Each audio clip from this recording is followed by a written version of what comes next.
Hello everyone, in this video I'd like to highlight the pros and cons of the Akreos scleral sutured fixation versus the Yamane technique. Now, in the Akreos, one of the positive aspects of the Akreos lens is it has 4-point fixation.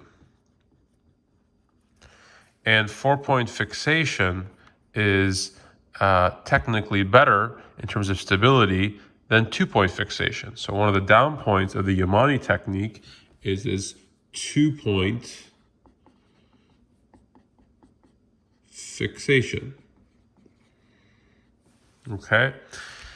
What is the downside of the Akreos? Well, it is hydrophilic. And hydrophilic means that it has the risk of opacifying. So opacification.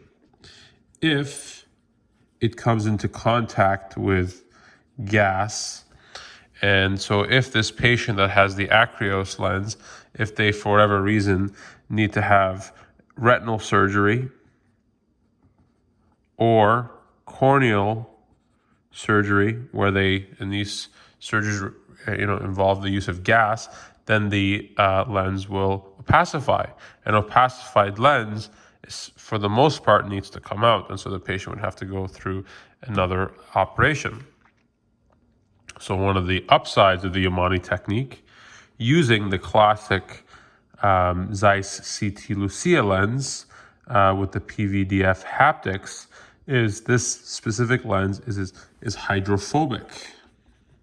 Hydrophobic, and so there is no concern about the lens potentially opacifying down the road. So if a patient has the Yamane technique and for whatever reason down the road needs to have cornea surgery or retinal surgery, we don't have any concerns of this lens opacifying.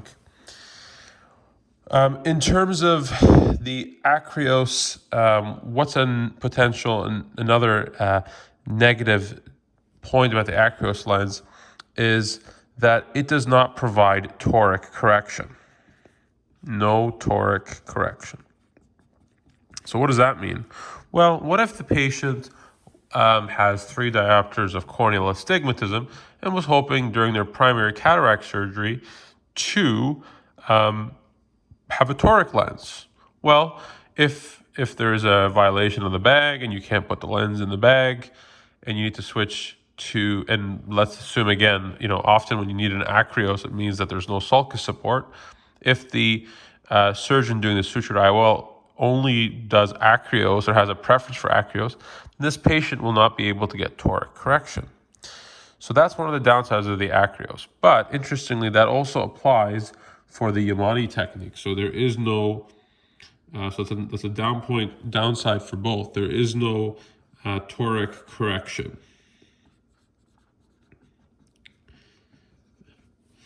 Now, I'm not focusing on this particular lens in this video, but there is a lens that you can use to suture fixate that can also provide toric correction, and that is the Bausch & Lomb Invista. And that has eyelets, but also gives you toric correction. So keep in mind that, again, if your patient wants toric correction and you go with the Akreos or the Yamane technique with the classic Zeiss CT Lucia lens, then you're not really correcting any toricity. What's another downside of the Akreos lens? Well, and you don't have to deal with this with the Yamane technique, is the sutures that you pass, whether they're Prolene or gore-tex, there's always a risk of what we call suture entanglement. Sorry, I'm getting low on space here.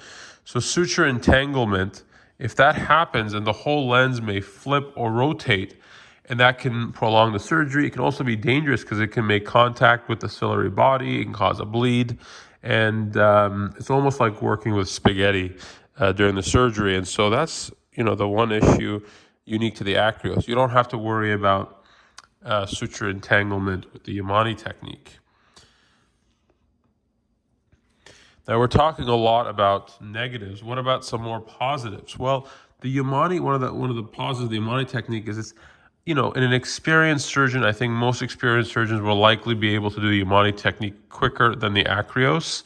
Why? Because there's often no conjunctival cut down, so you also have to do a peritomy, or you definitely have to do a peritomy if you want to do the Akreos technique. But with the Yamane technique, you don't have to do a peritomy, you don't have to do cauterization of the scleral bed to get a good view. So in general, I would say the Yamane technique is quicker.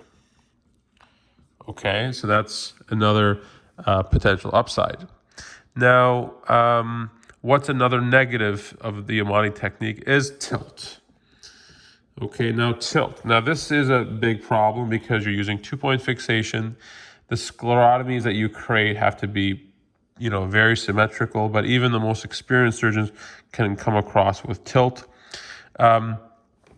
With 4-point fixation, you're less likely to run into that, but that would be another negative point about the Yamane technique.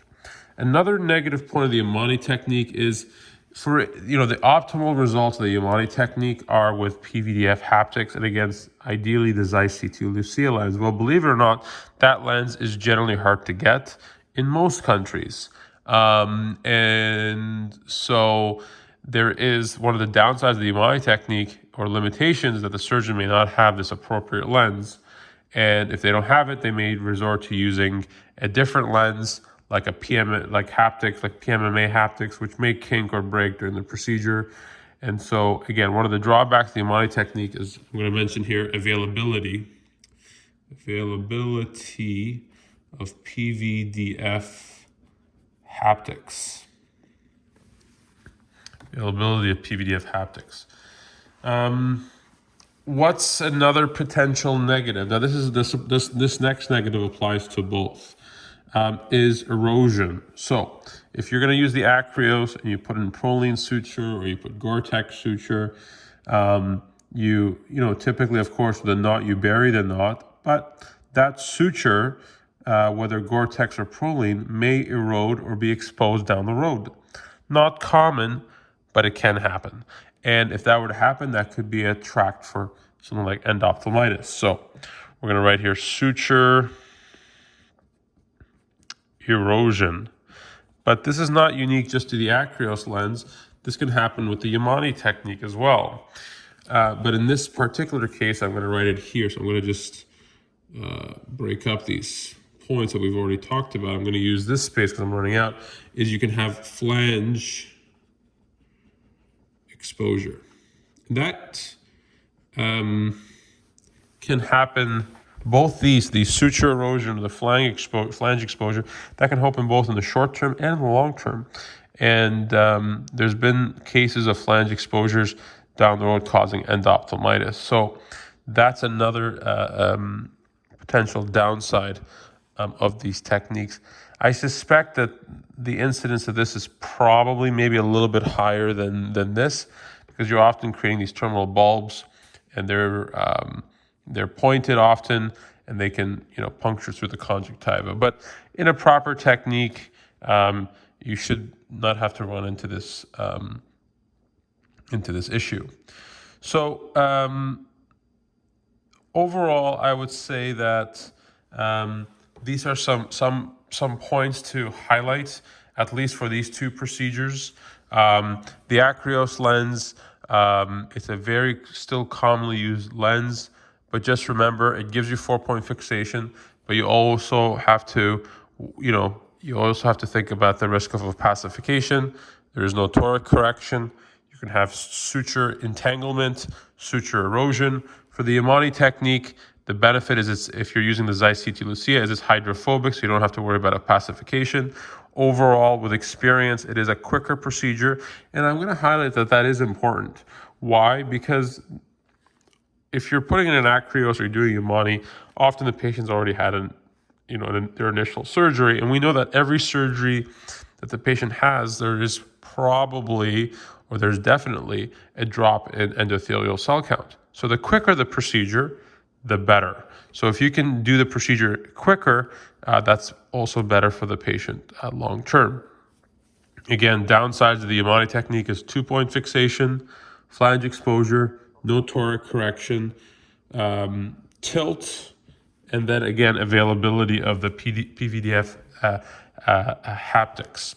Anyways, I hope you've found this video to be useful in regards to comparison between these two. I'm gonna be posting other videos highlighting other suture fixation techniques, and thanks for watching.